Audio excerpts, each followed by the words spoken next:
Hey everyone, Gorzik here. Welcome to another episode of Let's Play Ys II Chronicles Plus for the PC. Last time I wrapped up Ys 1, so this time I will be starting Ys 2.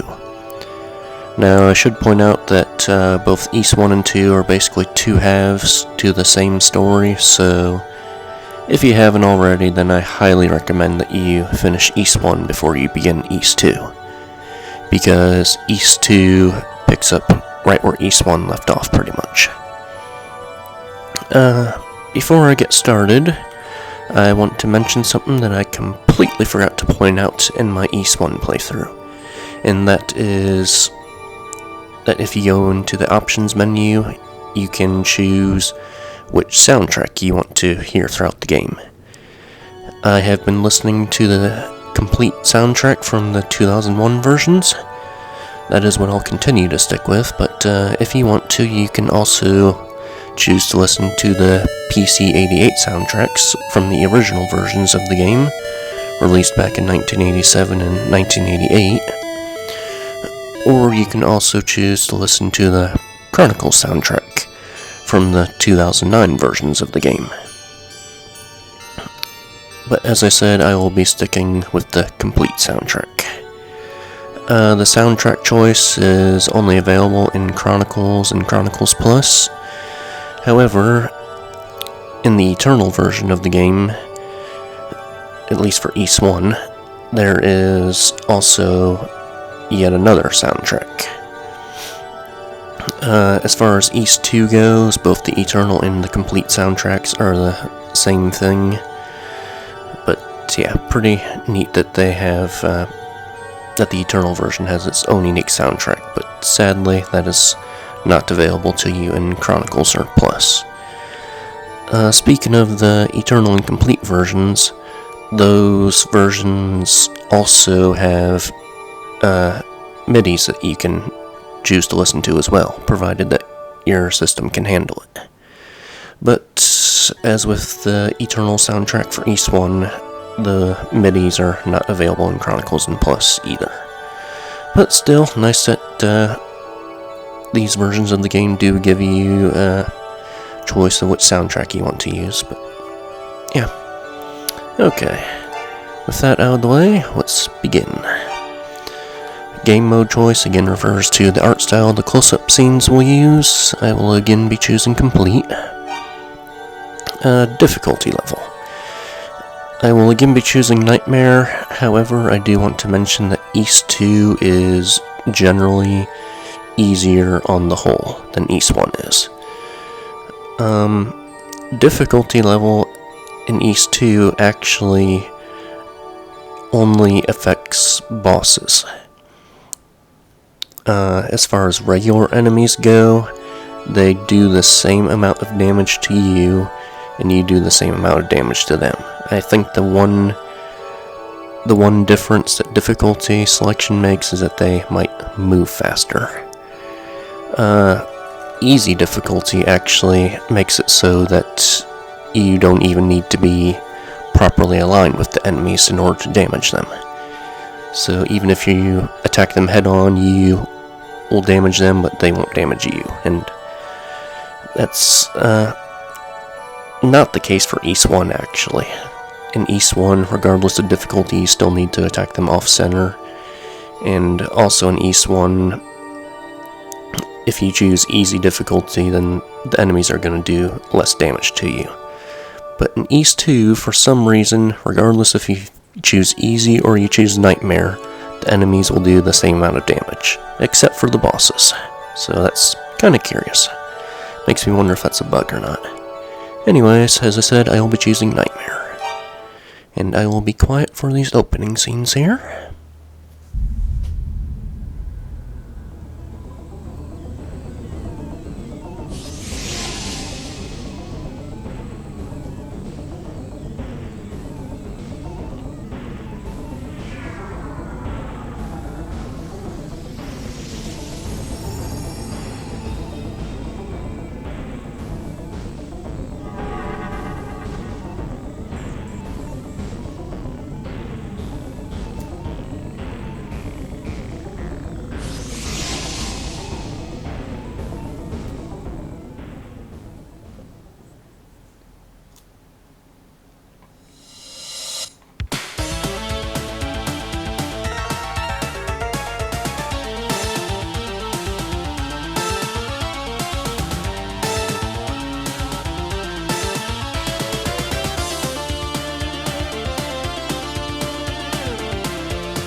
So, we are in Ys, apparently.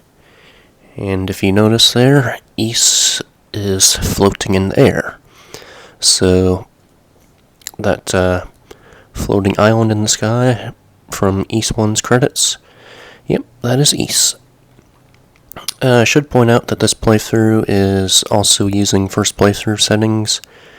That's relevant because after you beat the game, and if you decide to play through it again, every playthrough after your first one will have 3, I think, bonus cutscenes, and one of them would take place right after that girl, Lilia, finds us on the ground. And the reason I'm mentioning all of this is because one of those bonus cutscenes actually has a bit of a late game spoiler. So, normally you would learn about that spoiler at the end of the game, but if I were to use second game through settings, then that spoiler would become clear immediately. So for that reason, I have chosen to play with first playthrough settings. And I will cover those bonus scenes when the time comes, probably at the end of the playthrough.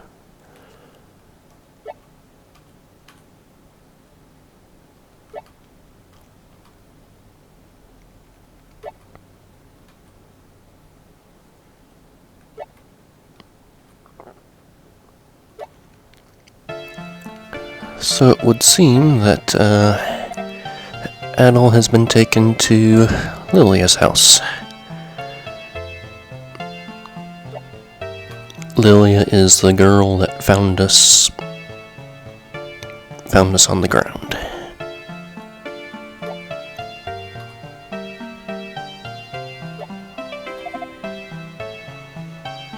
So apparently our injuries are nothing serious. I guess the ordeal from Ys 1 just took a lot out of us, so.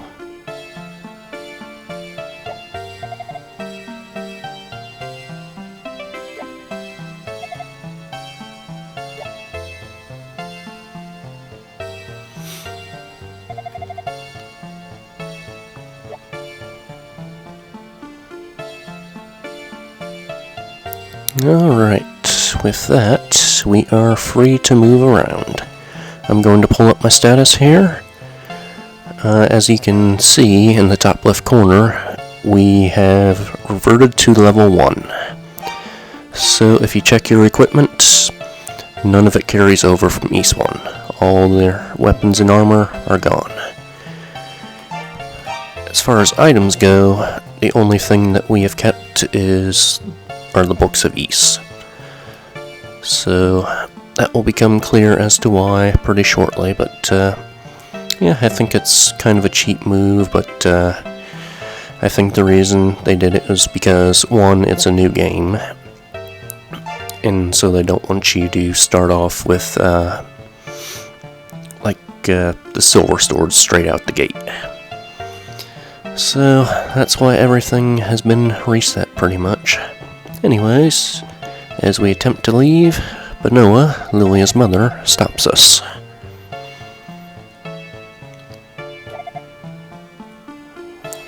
So, all we really need to do at this point is just to leave. However, speaking to Benoa will provide us with some story bits, so I will do that, even though it's not necessary. Let's talk about Ys. I did just get here. Something like that. So we are in Lance Village, and the place where we were found was near the ruins of Mundoria. So let's ask her about the ruins. So Mundoria is apparently a wreck these days, but back when Ys was still prosperous, it was quite a place under the protection of the priests. But because the demon showed up, nobody goes near it anymore. So we'll have to check that out. not only because that's near where we collapsed, but also because of the mention of the priests. She also tells us about Rasteenie Mine, which is near there, but it is under guard. Let's ask her about the mine now. She tells us that there are some old ruins down inside the mine tunnels as well. So that's pretty curious. And she tells us that the villagers occasionally pick iron ore as well as herbs, and that's their version of mining, I guess. But of course the demon showed up and ruined everything, so they can't do that anymore. However, the town's doctor still goes down there to pick herbs because he needs them for his medicine. Benoa, that's Lilia's mom here. She tells us that her husband passed away when Lilia was pretty young.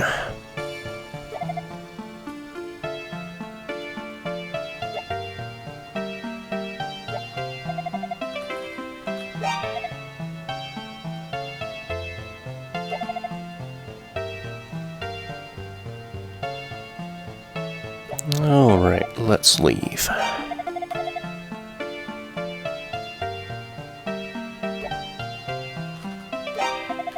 And when we try to do that, she requests a favor from us. She wants us to give a letter to Dr. Flair. Leonard's brother, that was the guy. Leonard was the guy that was watching over us in the beginning here. So we are told that Lilia is actually pretty sick. And that's the reason for Benoa's letter. She wants to discuss it with the doctor. But he hasn't come back to the village yet.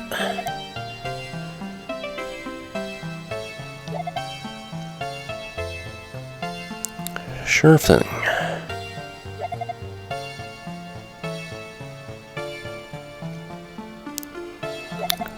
We will head to the clinic shortly. Okay, I am going to speak with Benoa again. This isn't necessary.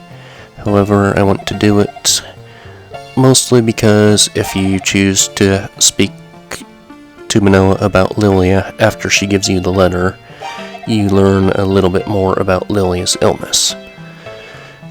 So apparently it was the same thing that killed her husband, Benoa's husband. However, in Benoa's husband's case, the sickness was far more severe and it happened pretty quickly.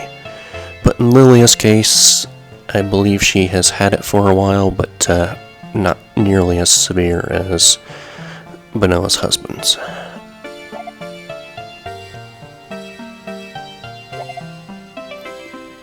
And apparently Lilia doesn't even know that she's sick, because Benoa doesn't want her to be all depressed over it.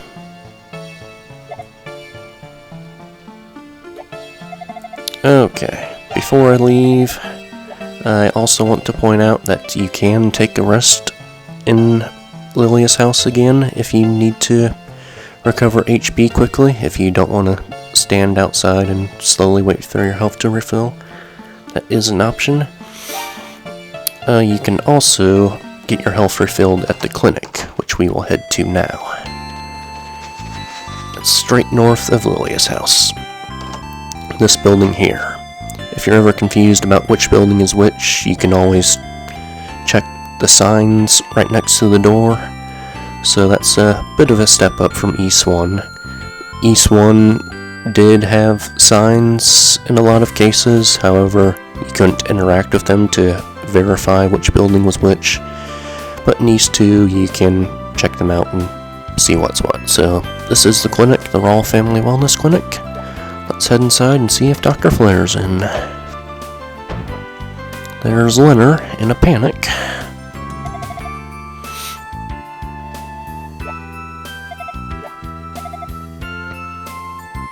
A carrier pigeon from Dr. Flair.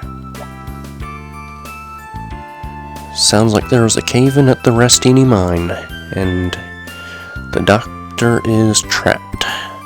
So he managed to send the pigeon back, requesting for help to get him out of there.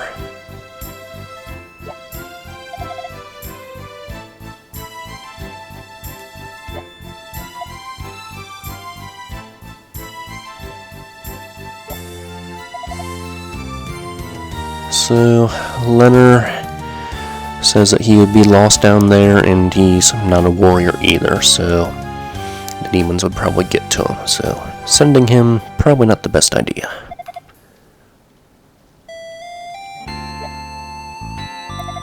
And then they notice Adel. So they're gonna shove it off on us.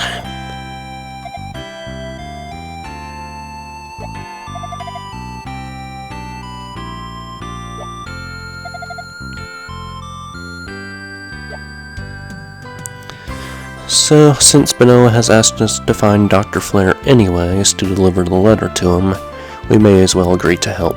You can say no, however, there's no point. You need to agree to help them out eventually.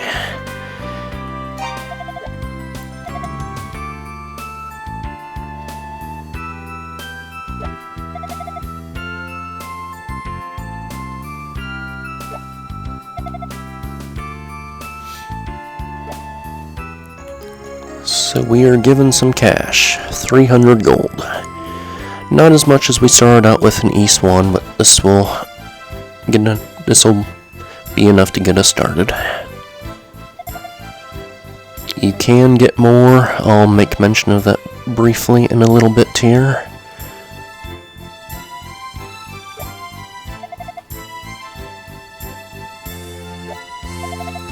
So we are told there is someone named Astel guarding the entrance to the ruins. And if we want to get inside, we need to speak with the elder.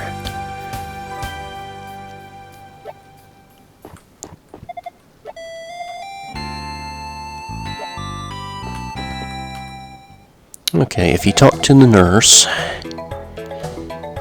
she just basically repeats what she said before about Rasteenie being dangerous. However, as I mentioned, not only can you rest up in Benoa's house, you can also come to the clinic and get your wounds tended. However, if you choose to get healed at the clinic, there is a small fee, 20 gold. So I usually don't come here. I usually just either go to Benoa's house or just wait outside. But if you're impatient, you can do this. However, we are a bit tight on gold at the moment, so I'm not going to bother. And not only that, we're not even hurt. Speaking of, Ys I, if you try to get healed from the clinics, if you're not hurt, there's usually some humorous dialogue. Unfortunately, that is not the case in Ys II, so that's a bit disappointing.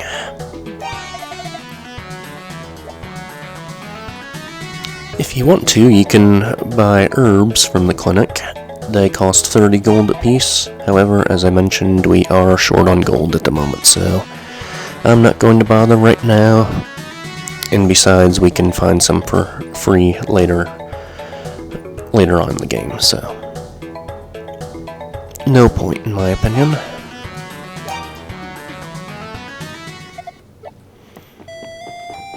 Okay, I'm gonna speak to a few villagers. Just like in Ys I, I'll only speak to people that I find interesting, so most of the time this will be completely unnecessary. I'm just doing it to help make the story more coherent. So this little girl here notices the books of Eise that we've got. This other kid here, if you speak to him, he obviously doesn't recognize us and asks us where we're from. We tell him far, far away.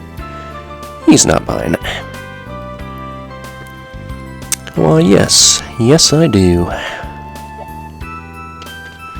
Okay, so this shop here, Jade's Oddities is the item shop. He has something we want, so be sure to swing by here.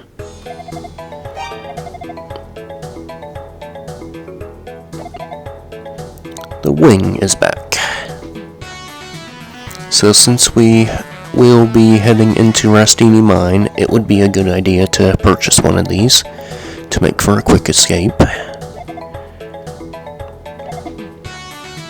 He does say he used to keep herbs in stock, but then Dr. Flair built the clinic, so may as well let him do the herb selling.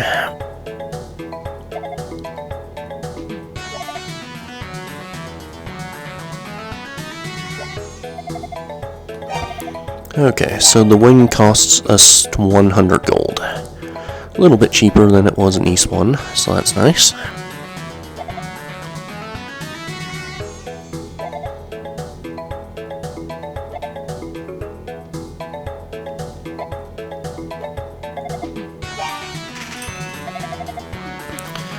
Apples heal your HP for 15 apiece. Marl flowers heal your MP, which we don't have any right now, but once we do, they heal your MP for 15 apiece. The apples cost, both the apples and the marl flowers cost 10 gold each. However, I am not going to buy any, but we can find some for free in just a little bit here, so I will be doing that. The elixir is a one-time only item. You can only buy one of it, and it costs 60,000 gold. What it does is, if you have it equipped, you can use it to revive once. So if you happen to die and you have that equipped, then you get a second life bar. So that's pretty cool, but obviously we don't have nearly enough money for it, so I'm not going to bother at the moment.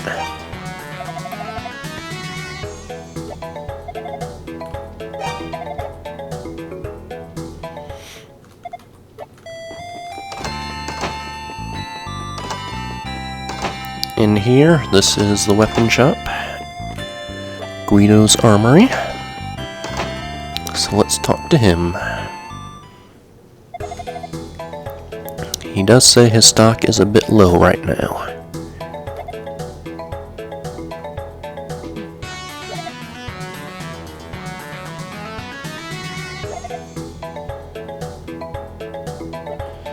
If you talk to him again, he tells you why his stock is low.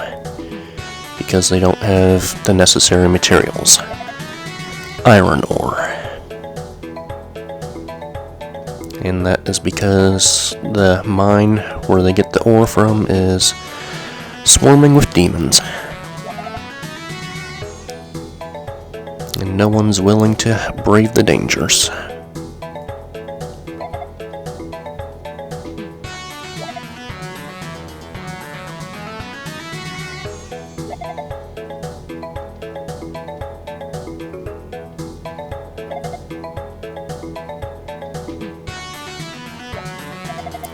So, I'm not going to buy a weapon from here. If you want to, you can buy the short sword. It costs 200 gold. However, there is a way to obtain a free one in just a little bit, which I will be doing. So, since we are tight on gold, that is what I will do. The long sword costs 1,000 gold, and the Talwar is 5,000 gold. As far as the longsword goes, if you save up your cash, you can buy it pretty early on. If you remember, you start off with 300 gold from Lenner, and as I mentioned, there is a hidden stash of gold that you can also use. But I feel like the longsword is quickly outclassed, so I will be sticking with the short sword. When I get it, at least. I will buy a shield, however the only one we can afford is the first level shield, the wooden shield.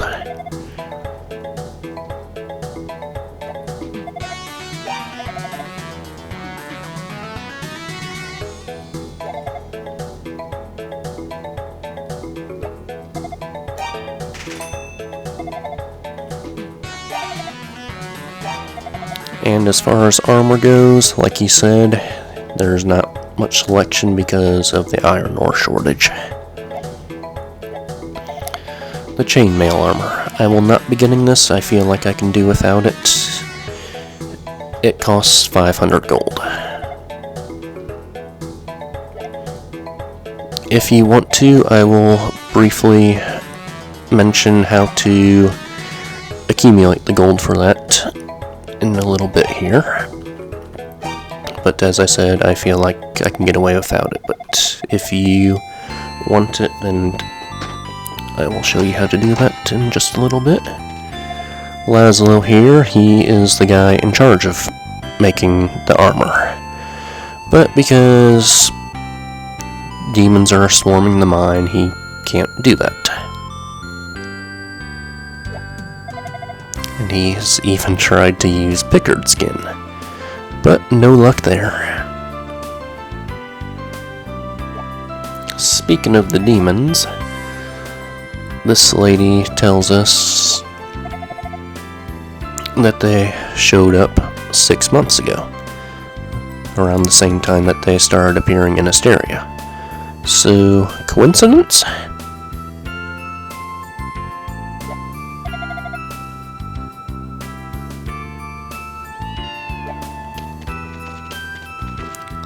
This lady tells us that she has been hearing odd noises that seem to be coming from beneath the village. A couple other villagers mention this as well, so that's rather strange. We won't be able to do anything about it now, but that will come into play a little bit later on.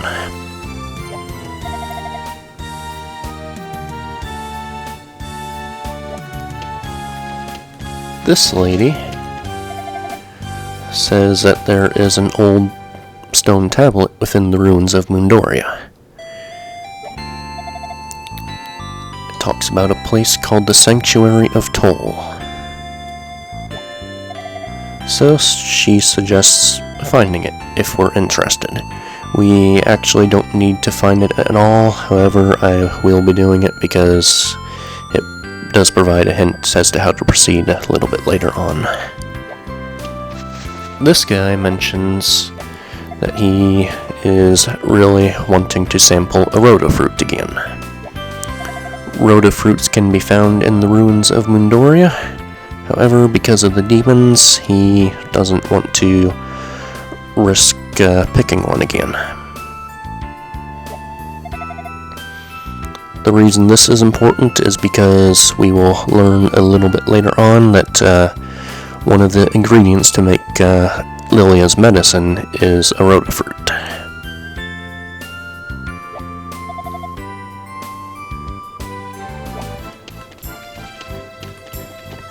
So, as the nurse and Leonard told us, we should speak to the elder to get permission to enter the Rasteenie Mine.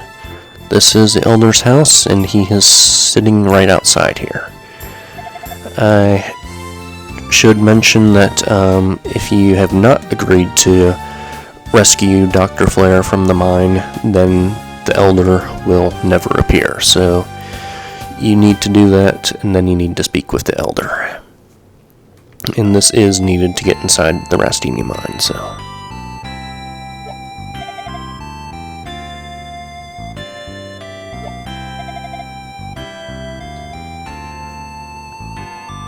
I couldn't tell ya.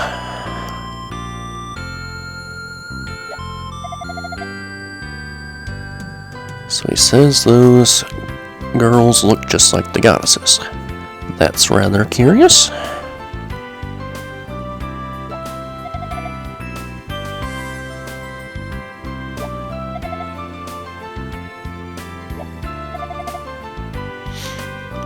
Sure, have a look.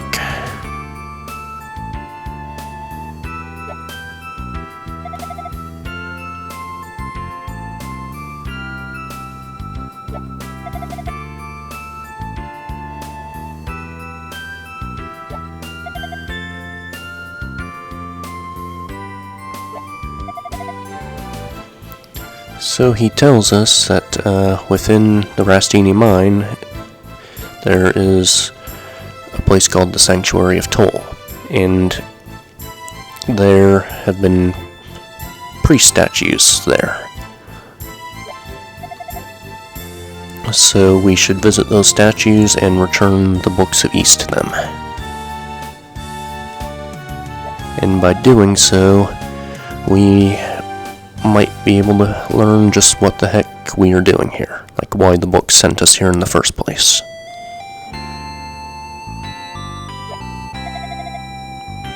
And we are told that Rasteenie Mine is in the ruins of Endora. It is guarded by Astel, so we need the Elder's permission to get in there.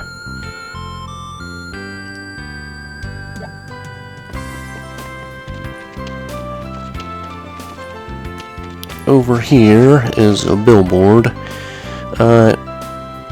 What's written here does change a couple times throughout the game. Nothing too important, but it can be of help if you're lost as to what to do next. Right now, though, it just says that Guido's armory is looking for iron ore. This guy also mentions strange noises coming from beneath the village. This guy has heard a ringing sound. Possibly the bell, a bell that's being used to summon demons. And he says, nope, we don't need a bell to summon them, we need one to keep them away, which is a reference to Ys I's silver bell from Zepik village. Here's Lilia. We do not need to speak to her at this point, but I am going to anyways.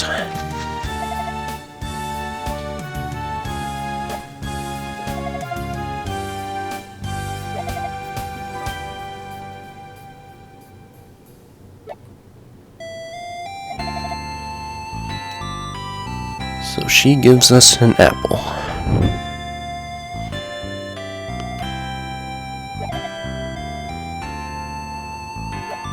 So, as I said, apples do restore your health by 15 apiece.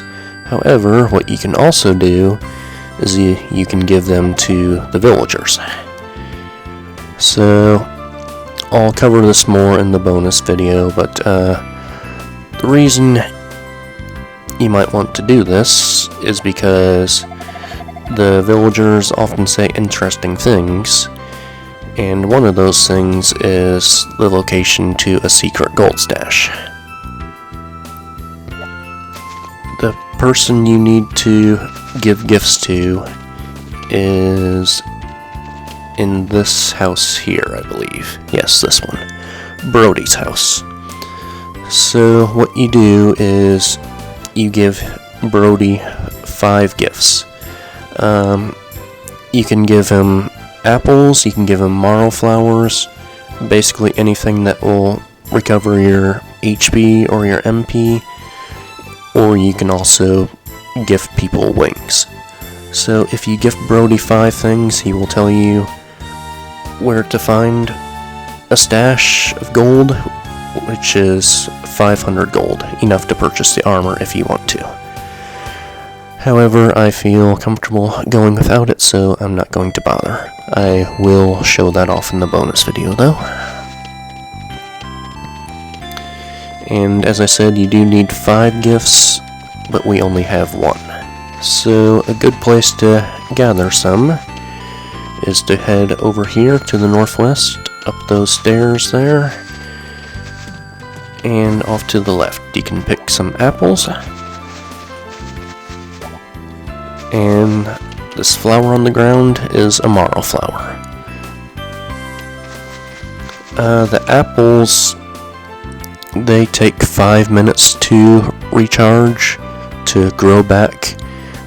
The marl flowers grow back immediately, provided that you refresh the screen. There is another marl flower over here, right here. And there is yet another one, which I won't be getting, up there on the next screen. Now, on the next screen, provided that you received an apple from Lilia back in Lance Village. If you head all the way to the top of the next screen, there is a small cutscene with her. It's completely optional though, and it's not really important, so I will skip it for the time being, but I will go over that in the bonus episode. Before we head off to the ruins, over here to the far left, this is where Lilia found us collapsed at the beginning of the game. So as you can see, we are pretty high up in the air. If you notice the crater down there, Bagubaded, and also Darn Tower, which is kind of obscured by the clouds at the moment. So a pretty good view of Asteria, so it's pretty neat.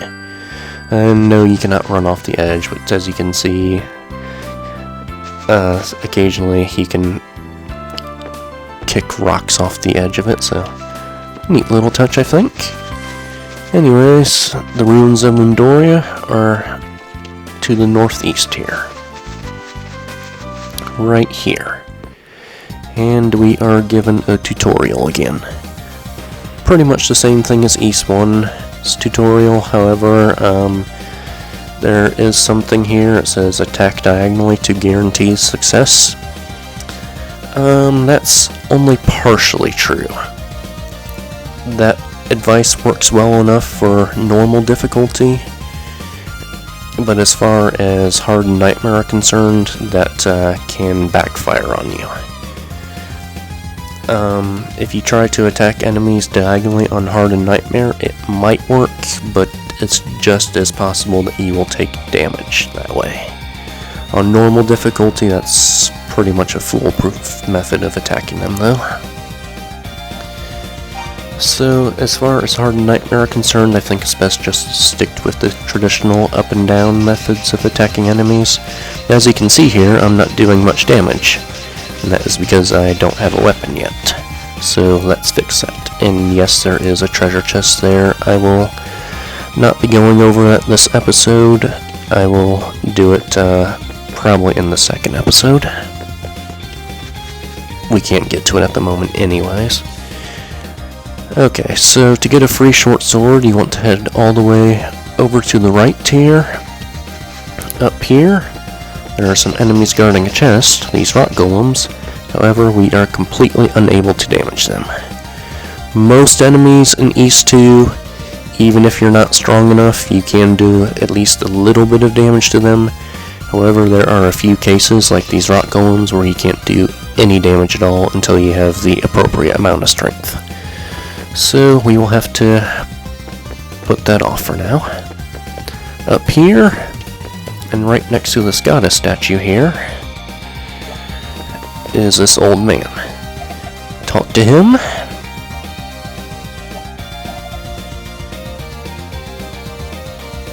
And provided you do not have a short sword yet, he will give you a spare one that he happens to have.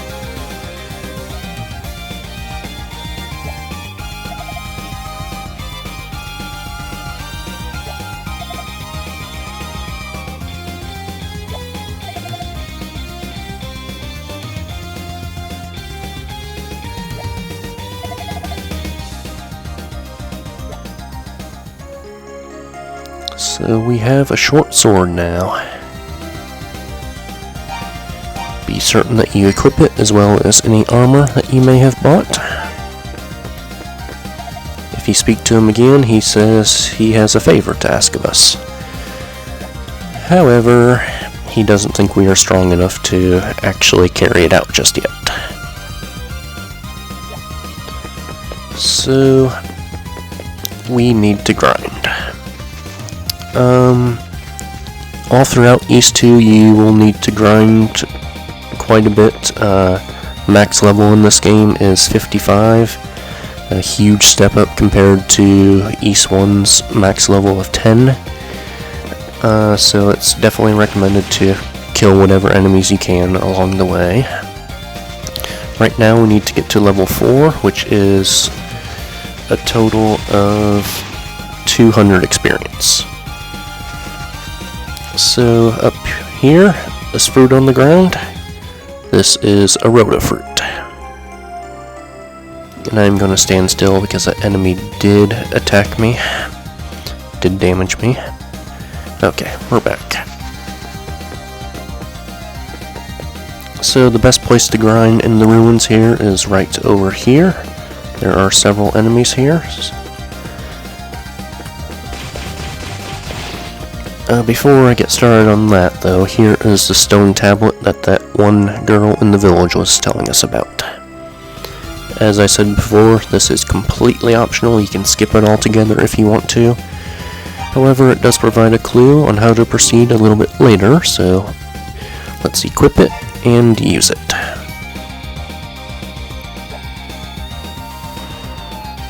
The words of the priests lie written in the 6 books, and their power will lead the hero to this land. As we saw at the end of Ys I, their power activated and teleported us here.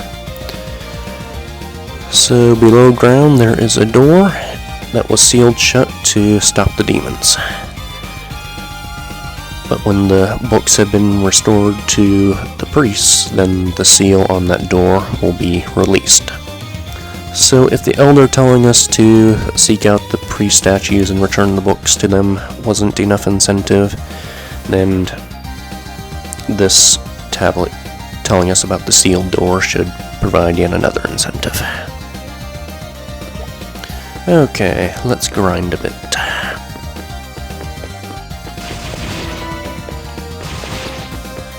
We are at level 2.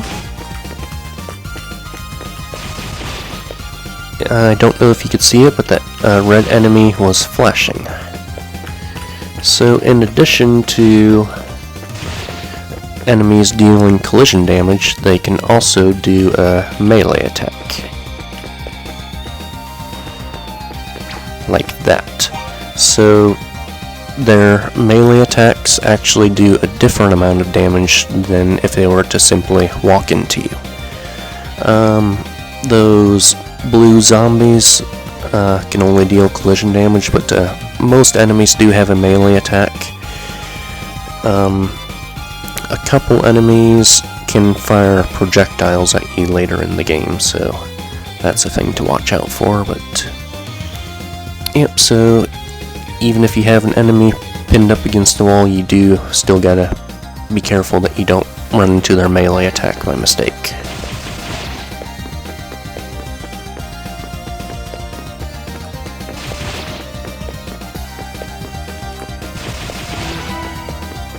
Level 3.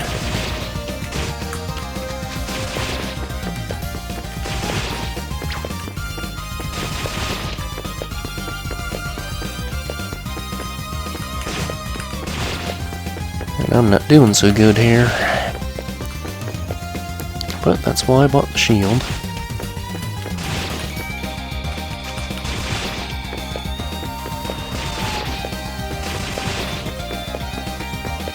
Almost at level 4.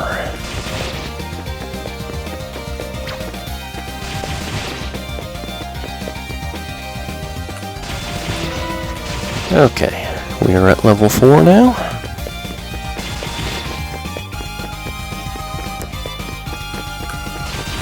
So let's go find Astel. He is right over here. Provided you have spoken with the elder, he will let you inside the Sanctuary of Toll. The Rasteenie Mine as well is within there too.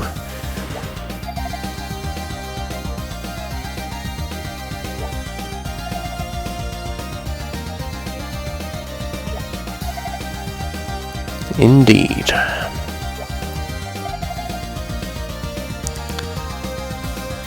So I find it funny that he insists that you have the elder's permission, which you do actually need to get. You can't get around that.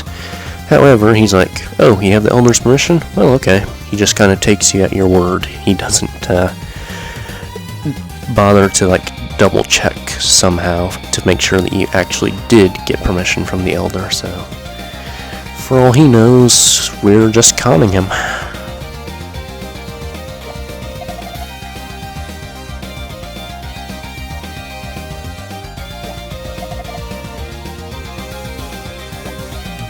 Alright, so we are still not strong enough to find out what the old man that gave us a short sword wants. So we need to level up to 6. However, in this game, enemies will give us less and less experience the more that you level up. So we need to head down here and kill some stronger enemies, because continuing to grind in the ruins would be too slow at this point.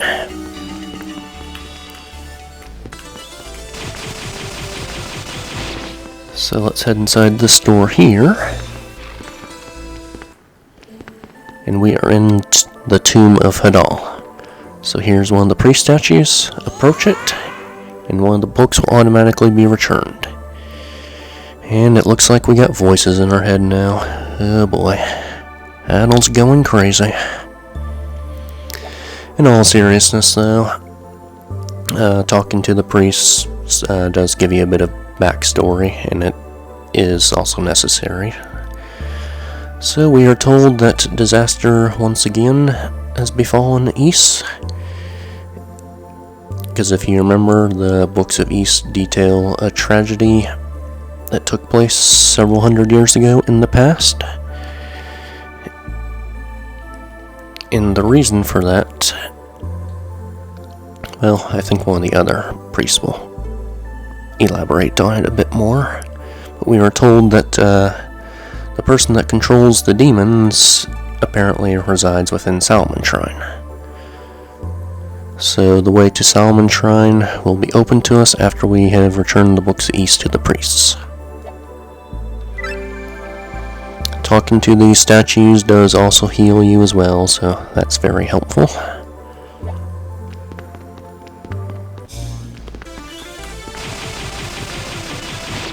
Down this passage here leads us into the Rasteenie Mine.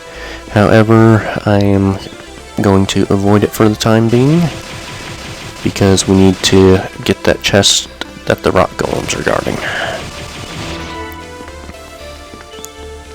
We are level 5, but we need to be level 6. I'm just going to refresh the screen real quick here.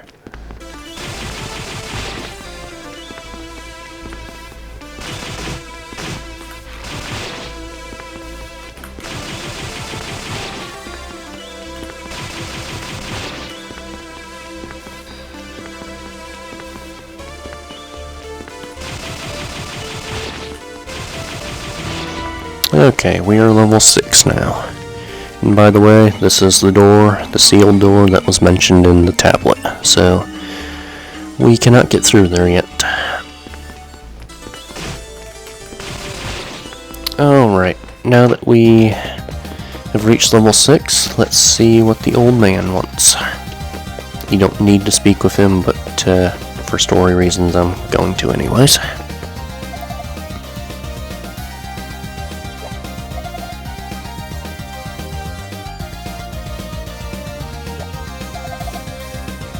So he wants us to defeat the rock golems guarding the treasure chest and bring us the contents of the chest.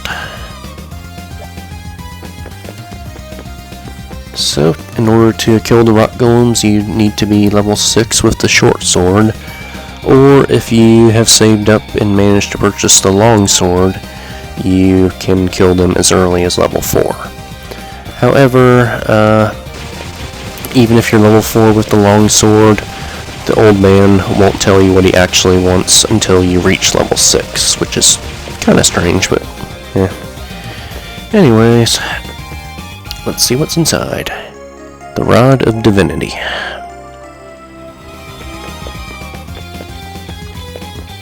Let's show it to him. And again, this is completely optional. You don't need to show it to him at all if you don't want to, but anyways.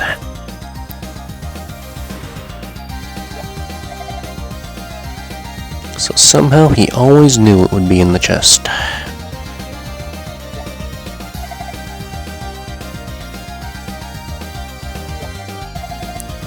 So apparently the Rod of Divinity signifies someone that is worthy to lead.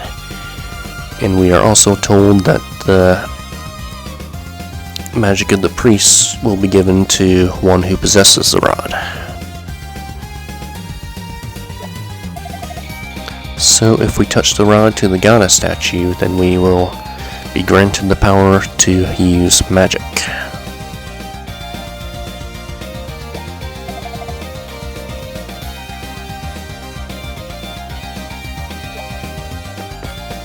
So let's touch the statue.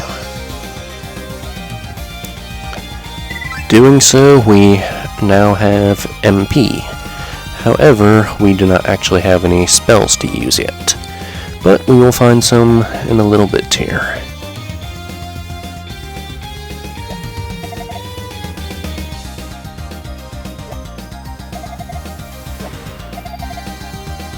So he tells us that there are 6 different kinds of magic that used to exist, and apparently they still do exist somewhere. So we ought to seek them out.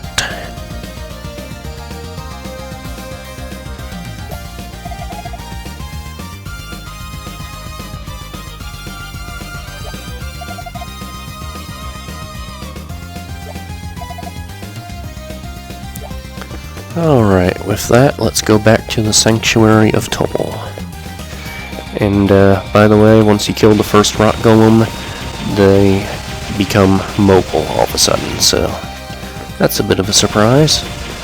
If you're looking to fill out the bestiary, this is the only place to kill the rock golems. Speaking of the bestiary, we do not have the bestiary potion just yet. That is what's in the other treasure chest over here that I pointed out earlier. However, we cannot get in there yet.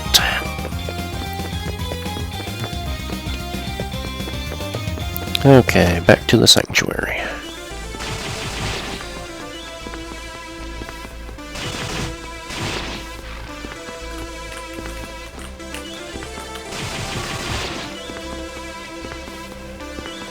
Alright, let's go down here. And we are now inside the Rasteenie Mine. This place can be a bit confusing if this is your first time through the game. Lots of branching passages, and yeah, it's just kind of hard to navigate for a first dungeon. But not too bad, but still. These plant-like enemies are pretty dangerous. Okay, so let's head to the left here, down these stairs. We are in yet another section of the Sanctuary of Toll. So let's head down here.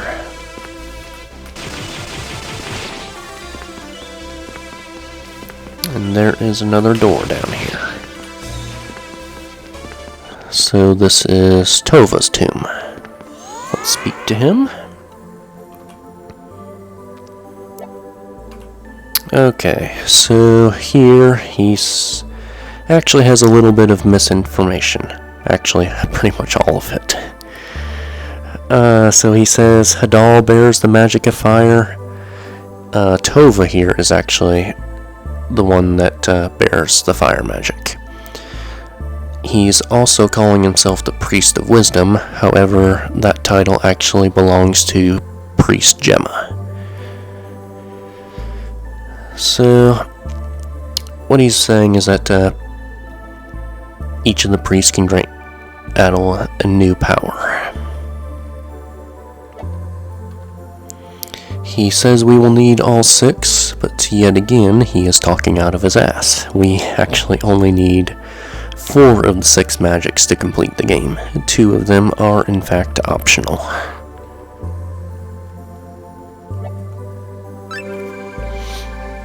Okay, let's exit.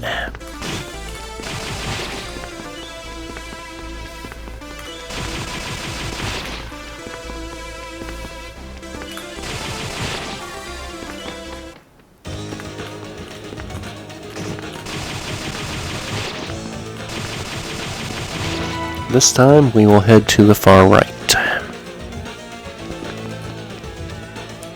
The path branches again. Let's head down here first. And yet again, the path branches. Do not worry about this path over here. It's just dead ends. So head into the middle passage here.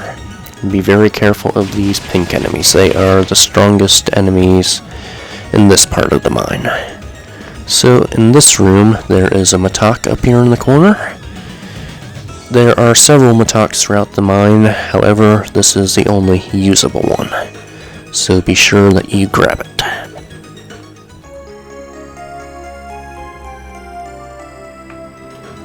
Let's go ahead and equip it.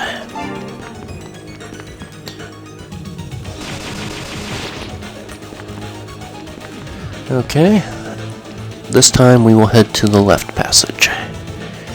Again, the path branches. Let's head off to the right. And in here, be very careful of this pink enemy. Head up here. And this room is where a cave-in has occurred. Now there is a shovel here, so in addition to all the matoks scattered throughout the mines, there is a couple of shovels as well, but they are also broken. Anyway, approach the rubble, and we can see that it has a small hole there, small enough for a bird to get through. So that is how the doctor managed to send help.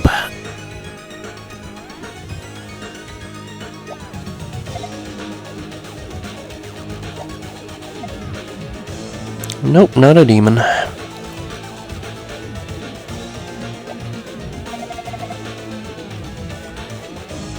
Indeed I did.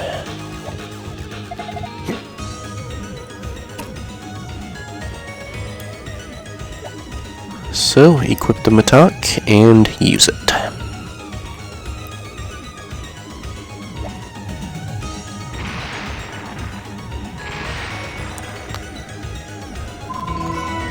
With that, you do get 100 experience for doing that, so that's nice. It's a fixed amount. So you don't have to at this point, but I'm going to enter the passage and speak to Dr. Flair. If you want to, you can completely avoid him for the time being and explore the rest of the mine. But for story reasons, I will speak with him.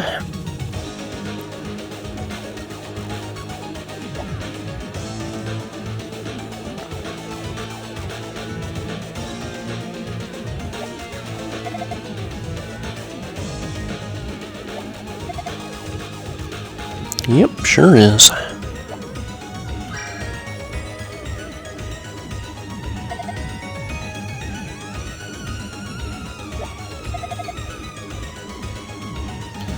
So he tells us that in order to make Lilia's medicine, he needs a rota fruit and a salsetta flower.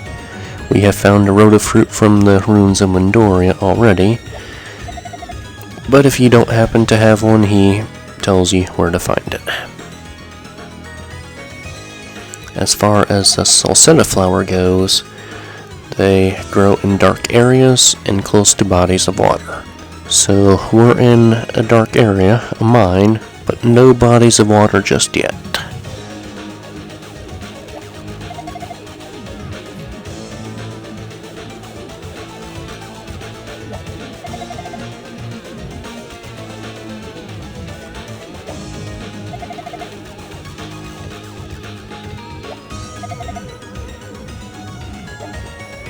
So if you want to, you can attempt to give him the rota fruit right now, but T will not actually accept it. And this, by the way, is how you give gifts to people. You equip them, and then you speak to them.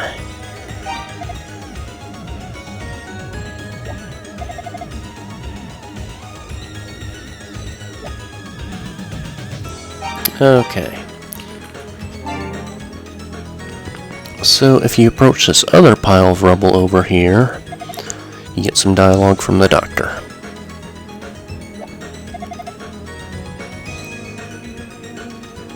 So apparently that leads to another section of the sanctuary. But he tells us that it would take a whole team to get through there. So, no luck. If you doubt him, you can try using the attack here as well. However, nope, doesn't work. The rocks are too big. Okay, let's get back to exploring the rest of the mine.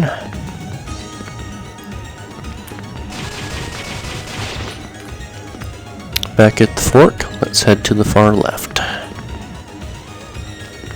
Here is yet another shovel, but again, unusable. Let's head into this passage up here.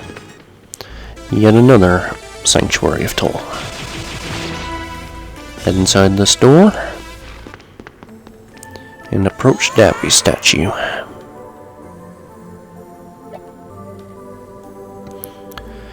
So, if you remember, the books of Ys said that tragedy had befallen the land, that demons were attacking it, and they somehow escaped. Dabby here tells us how. That Ys was lifted into the sky with powerful magic. However, when they did this, they inadvertently took up the source of all the enemies, of all the monsters. We learn that demons are a byproduct of magic. So, as long as magic exists, then so too do the demons.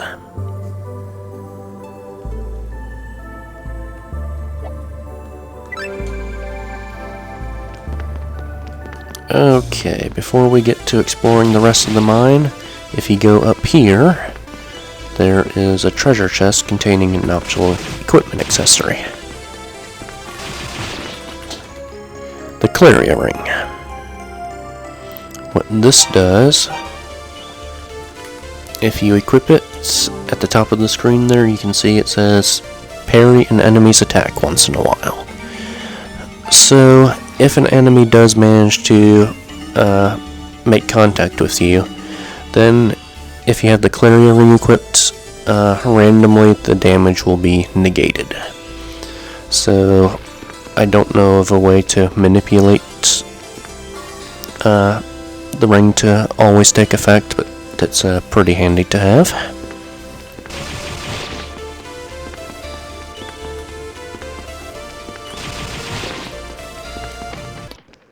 Okay, let's head down here now. On this screen, the path forks yet again, so let's head off to the right. Here, the path forks in a few more different directions. So, we just came from the top right. The top left and the bottom right, they don't contain anything useful. They just lead to dead ends. So instead, let's go to the bottom left. This screen you want to be very careful on because that enemy there, he's a bit difficult to get around. You pretty much have to kill him because he's right in the way. So it can be rather difficult attacking him off center, but yeah, just watch out for that. Anyways, on this screen there is a chest we want, however, it is guarded by this pink enemy. And rather than melee him to death, I recommend doing what I just did, luring him to the top of the screen and maneuvering around him. Because, as you can probably see, this room has very narrow corridors, and while you can still melee him, it is pretty difficult to do. Anyways, the chest contains our first magic, the fire magic. Obviously, this is going to let us shoot fireballs, which, as you can see, are a great alternative to melee attacks. Fireball magic, even on nightmare difficulty, it makes the game a lot easier. That said, there are still enemies that are either outright impervious to fire magic, or they take drastically reduced damage from it. So, physical attacks are still necessary from time to time, but the vast majority of enemies, you can just shoot them from afar and be relatively safe. I do want to point out that while you can find the fireball magic before getting MP from the goddess statue in the ruins, if you don't have MP, you will not be able to use fire magic, so definitely make sure you do that.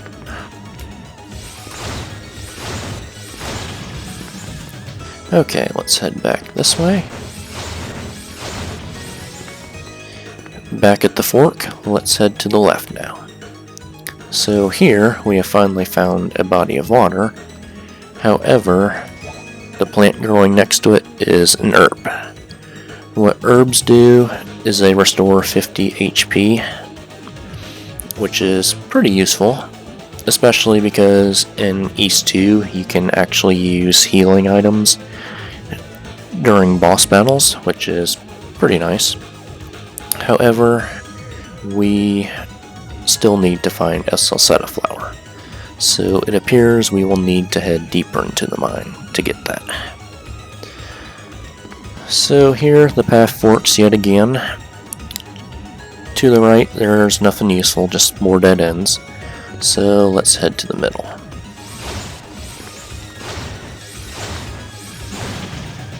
Up here leads to the boss of the mines, but before we do that, we want to head off to the left here.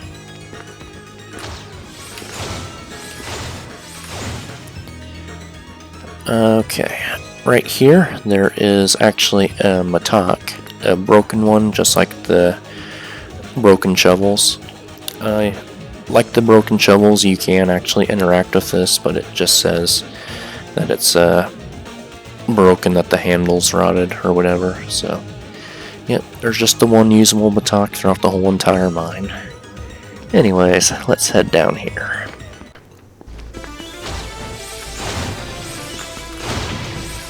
Up here, and into the door.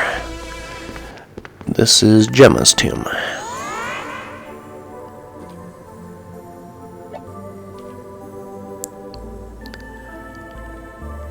So, since demons were born from magic, then they essentially don't have much of a purpose in life. They just destroy everything in their path. However, he suggests that if we could somehow speak with the demons, then they might actually have something interesting to say.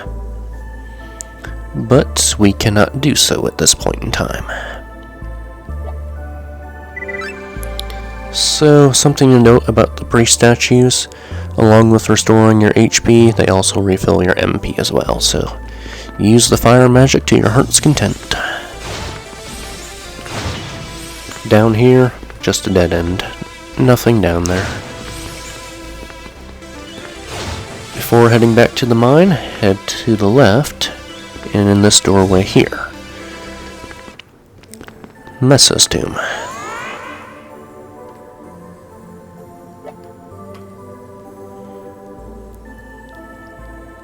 So again, he says that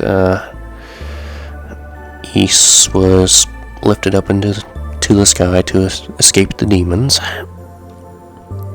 and at the top of Ys sits Salmon Shrine. But in order to get to Salmon Shrine, we have to climb a wall of ice and cross a moat of lava. Well, nobody said this journey would be easy.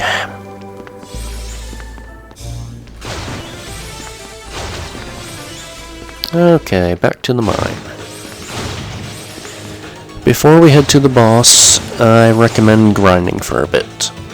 We are at level 10 right now. However, in order to face the boss, we need to be level 12 with the short sword. You can do it at level 11 as well, but it takes twice as long. However, if you have the long sword, you can face the boss at level 9 or level 10. So, while you can face the boss earlier with the long sword equipped, as I mentioned, you need to grind all throughout the game, so while it would save us a couple levels in the short term, we would just need to grind even more for the next boss. So That's why I have stuck with the short sword. So the best enemy to grind on are these pink enemies, but they are pretty dangerous. So I recommend using fire magic. Level 12 requires, I believe, 1200 experience, and these enemies give us 20 apiece.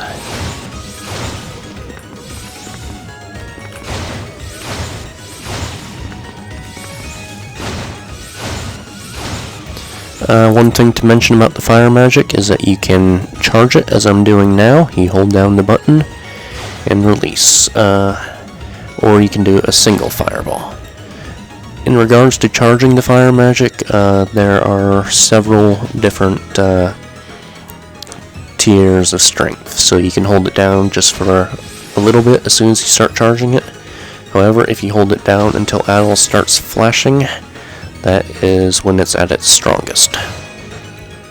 Another thing to mention about fire magic is that it is linked to your strength stat.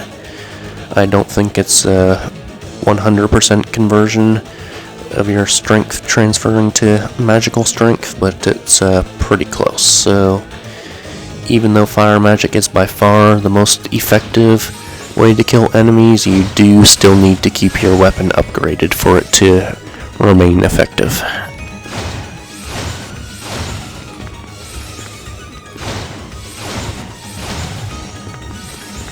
Okay, this should do it. Okay, we are at level 12 now. So let's head up here. Over here, there are actually some secret passages here, but they too are dead ends, so no real point. Through here, and in this door. In here, we have a boss, so if you need to, you can backtrack to one of the priest tombs and get healed up. I'm at full HP, so not full MP, but that's okay. So save your game when you're ready, and approach. So, as I said before, bosses are affected by your difficulty selection. So, you see how many projectiles he's firing at me? If I were on easy difficulty, he would be firing about half as much. On normal difficulty, he would fire the same amount of projectiles as on easy, but occasionally he likes to clump them together. So you can weave between them, like right here, right there, and also between the sets of three, the three small fireballs. So, as far as damaging Velgunder goes, you do need fire magic. You cannot use melee attacks. If you try to melee him, he will quickly get a game over, so don't do it. So what you need to do is you need to wait until he opens up his arms and blast him with fire magic, preferably a charged fireball. Now, if you find it too difficult to damage him when his arms are open, because he closes them pretty quickly usually, what you can do is you can blast his arms off with fire magic. However, that takes just about as much damage to do as just damaging him normally. So you want to damage him in his center, but if you want to, you can go for his arms as well, which I will show off here. And the reason you might want to go for his arms is because that will leave him vulnerable to attack diagonally, like I'm doing now.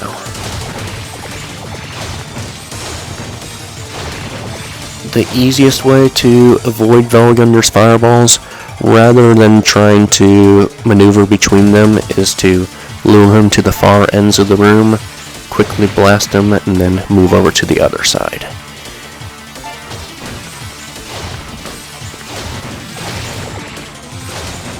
I do want to mention that in this version of the game, in all versions of the game, all recent versions anyways, you can escape the boss fight if you realize that you're not doing enough damage, or you can walk out by accident, so stay away from the entrance. In the Eternal and Complete versions, there is actually an option to make boss battles inescapable so you don't accidentally walk out, because if you walk out, then you have to restart the fight from scratch. Oop, I'm kind of getting caught in the center here. Okay, that was a bit scary. That is pretty hard to avoid the fireballs like that. He's almost dead, but I'm gonna blast off his arms anyways, just to show it off.